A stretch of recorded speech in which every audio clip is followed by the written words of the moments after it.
صلوا على النبي اللهم صل على محمد السلام عليكم ورحمة الله وبركاته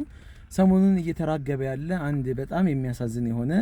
አንድ ቪዲዮ አለ ወይም በተለያዩ መንገዶች ሰዎች የተቀባበሉት ያለ ማለት ነው እሱም ምንድነው በወገናችን በአዶናይ ጉዳይ ነው እሱም ምንድነው ከተባለ አሁን ለአርሲ ላይ ለተገደሉ ወገኖቻችን ድምጽ ሆኗል ይሄንን ድምጽ መሆኑን አስከትለው ለምንድነው ትላንትና አክሱም ላይ ያውላ ድምጽ ማህበረሰቡ በሚሆንበት ሰዓት ላይ ድምጽ መሆን ያቃተ የሚል ነገር ተነስቷል እዚህ ነገር ላይ አንድ ነገር ላንሳ እኛ ድምጽ የሚሆነን ሰው አላጣንም እኛ ሙስሊሞች አንድ ሰው ድምጽ ስለሆነን የሚፈጠር ነገር የሚቀንስ ነገር የለም ድምጽ ባለ መሆኑ ምክንያት ደግሞ የሚብስ ነገር የለም ነስር የሚገኘው ድል የሚገኘው ከአላህ ነው ወመን ነስሩ ኢላ ሚን ዒንዲላህ ድል የሚገኘው ከአላህ ነው ምንድነው ይሄን ያህል መንጫጫት ለምን አስፈለገን ይሄን ያህል ቦታ መስጠት ለምን አስፈለገን ሆነ ለራሱ ነው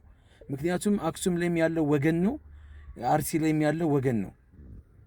ድምጽ ቢሆን ትዝብቱ ማን ነው የሚያተርፈው ራሱ ነው ባይሆን ደግሞ ትዝብቱ ራሱ ላይ ነው ህሊናው ራሱ ይወቅሰዋል የኛ የሙስሊሞች ጉዳይ እሱ ላይ ብቻ አይደለም ማናቸውም ላይ ሙስሊሙ ደም ሲፈስ የሙስሊሙ ደም አይመስለውም የትኛውም አካል እዛ ብቻ አይደለም ሌላም የመንግስት አመራር ላይ ያሉ አካሎች የሙስሊሙ ደም አይመስለውም ማንኛውም አካል ስለዚህ እዛ ያለው ነገር ሳይፈታ እኛው ራሳችን በቂ ሆነ ትክክለኛ የሆነ ድምጽ ሆነናል ወይ መጀመሪያ ድምጽ ሲሆን ነው ሰዎች ለአላህ ብለን ነው ወይ ነው ፎሎ ፍለጋ ወይም ሼሚዞን ድምጽ ይሁላ ሰው ድምጽ ሲሆን እኔ ድምጽ አልሆንኩም ብለን ተሸማቀን ነው ድምጽ ይሆን ነው ወይስ እውነት የነዚህ የሙስሊሞች ጉዳይ አስጨንቆን ነው ድምጽ ይሆን ነው ስለዚህ ዛሬ አዶናይ ሆነ ጆን ዳንኤል ሆነ ሌላም አካል ሆነ ድምጽ ቢሆኑ ወላሂ ለኛ የሚጠቅሙን ነገር የለም ድምጽ ባይሆኑን የሚጎዱን ነገርም ደግሞ የለም ስለዚህ ትኩረታችን እነሱ ላይ ማድረግ እናቁምና ወደ ራሳችን እንመለስ እስቲ ዱዓ እናድርግ እስቲ አላህን እንማጸነው ወደ አላህ እንሽሽ ተውበት እናድርግ በእኛ ወንጀል ሊሆን ይችላል እንጂ እና አዶናይ ድምጽ ስላልሆነ አይደለም ነስሩ ያልመጣው ድሉ ያልመጣው ድምጽ ስላጣን አይደለም ድምጽ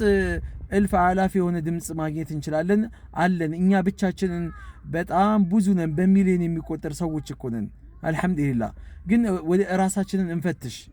ፎሎ አደረግን አንፎሎ አደረግን ምንም ነገር ትርጉም የለውም አስለን ማንን ፎሎ ማድረግ እንዳለብን መጀመሪያ አሁን ላይ አይደለም መጀመሪያውኑ ማወቅ ይገባን ነበር ማንን ነው ፎሎ ያደረግነው ማንንስ ነው ፎሎ የማናደርገው ዛሬ መሻይኾቻችን ኡስታዞቻችን ዲንን የሚያግዙን የሆነ አካልን ነፍስያችንን ሊረዱን ሊያድኑልን የሚችሉ ሰበብ ሊሆኑልን የሚችሉ ኡስታዞቻችንን ፎሎ አላደረግንም ማንም ትርኪ ምርኪን ግን ፎሎ አድርገናል በዚህ ወቅት ነው እንዴ ፎሎ አለ ማድረግና ማድረግ ቼክ ምናደርገው ትዝብቱ ወደ ራሳችን ይመለስ ራሳችንን ጠይቅ ሰላም አለይኩም ወራህመቱላሂ ወበረካቱ